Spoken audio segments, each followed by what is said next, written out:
Shadows of the past. The rain was relentless, a steady drumbeat against the cobblestone streets. Inside the tower's hollow silence, the stranger sat across from Corvin, the room dimly lit by a single flickering bulb. The air between them was heavy, like the weight of words unsaid. Corvin leaned back, his sharp eyes scanning the man before him, now more of a puzzle than ever. "You've got a bounty on your head big enough to make even the boldest think twice," Corvin said, his voice low but edged with curiosity. "So, what's your story, stranger?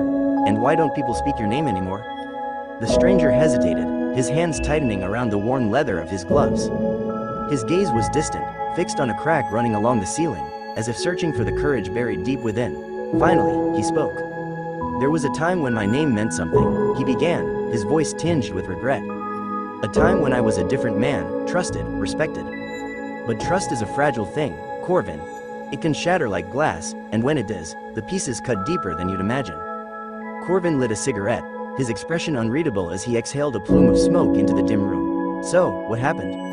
The stranger's voice dropped, each word carrying the weight of his past.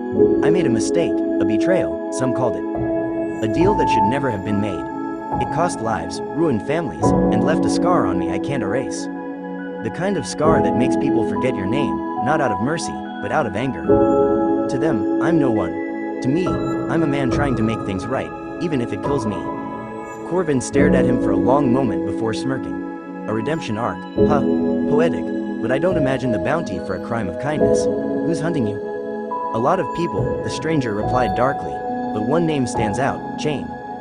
He's the one who put the bounty on me, and trust me, he's not the forgiving type." The mention of Chain's name sent a flicker of recognition across Corvin's face. He stood abruptly, pacing the small room. "You're telling me we're up against the biggest outlaw in the region? And you thought walking into my tower would be safe?" "Safety is relative," the stranger said, his tone calm. "I'm not here to hide, I need your help. There's a fortune waiting for us if we can get to it before the Chain does. Enough to change your life, Corvin." Corvin paused, the greed in his eyes unmistakable. "A fortune, you say? What kind of fortune?" "The kind that would make even the richest envy you," the stranger replied cryptically. "But it's not going to be easy. Chain and his men will be on our heels the entire way."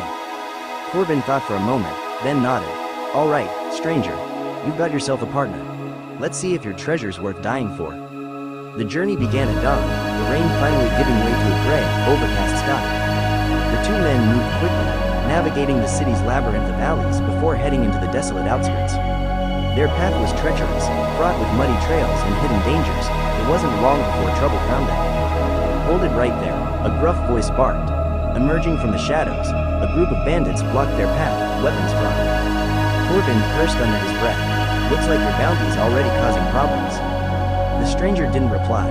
Instead, he drew his revolver with practiced precision. "We don't have time for this. Stand down, or you'll regret it." The bandits laughed, but their mirth was short-lived. In a flurry of movement, the stranger and Corvin fought back, bullets cutting through the tense air. The fight was brutal but quick, leaving the bandits defeated and their path clear once again. "You're full of surprises," Corvin said, wiping sweat from his brow. "Remind me not to get on your bad side." Asterisk, "Just keep up," the stranger replied, reloading his weapon. Their journey eventually brought them to the edge of the city, where the ruins of an old railway station stood in eerie silence. There, waiting under the crumbling archway, was the woman in the crimson, the one from the bar. Her presence was as striking as before, her sharp eyes gleaming with hidden knowledge. "You're late," she said coolly, stepping forward, "and you've brought company." "She's with us now," the stranger told Corvin, his tone leaving no room for argument.